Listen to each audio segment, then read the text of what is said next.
Full spectrum cameras are typically any digital camera that has been converted to capture infrared and UV light.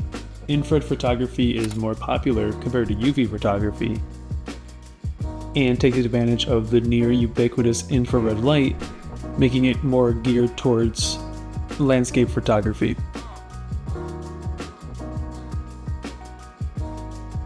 We see separate sections of the visual light spectrum as colors, and these colors are divided from red to violet, or 750 nanometers to 380 nanometers.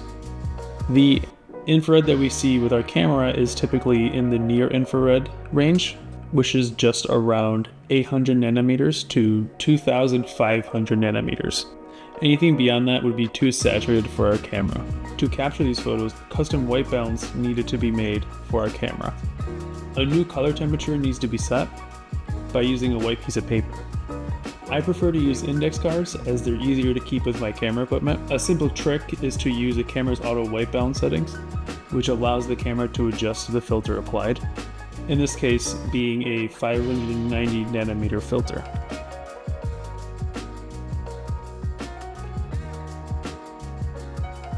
For a fully infrared photo, I would use my 820 nanometer filter, which blocks all visible light and only lets in near infrared. Our filter here lets in visible light as far as yellow and below, and then into the near infrared spectrum. I really love the photos taken with this filter, and is most likely the more common type of infrared photo you'd see if you do a quick Google search. The small amount of warm color visual light mixing with the available infrared light allows for more dynamic two-tone color contrasts that are unique to this genre. This image here shows what our camera sees with a white balance intended for strictly visual light. The bluish hues in the foliage isn't actually blue, but rather a representation of abundant infrared light. I can't adjust the white balance with the tools I have here, although the cooler temperature is more similar to what we are looking for. Within my profiles on Lightroom, I have my custom white balance that I have set in my converted camera, which will correct the white balance to what I see when shooting. I've tried to edit in Lightroom as much as possible here before bringing the file to Photoshop to swap channels.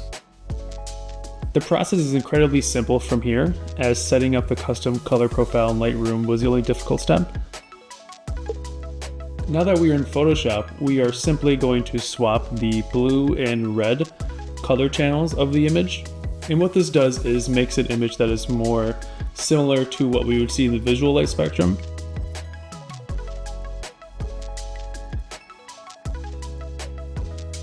Giving a sense of familiarity, which is very popular with this type of infrared photography. Although I still recommend experimenting, as there is never truly a correct way of doing things, especially in the arts. Just like with visual light, the digital camera will give us a spectrum across the image, expressing the gradients of near-infrared data as what we see in visual light. Combined with the visual light that passes through the sensor, we can add another dimension of light to be explored in the art of photography. It can be said that there is little practical use for this type of photography, but we stand to gain a deeper appreciation for the mundane, or contrast between the organic and inorganic in the world, or just to get lost in a world so alien but still so familiar.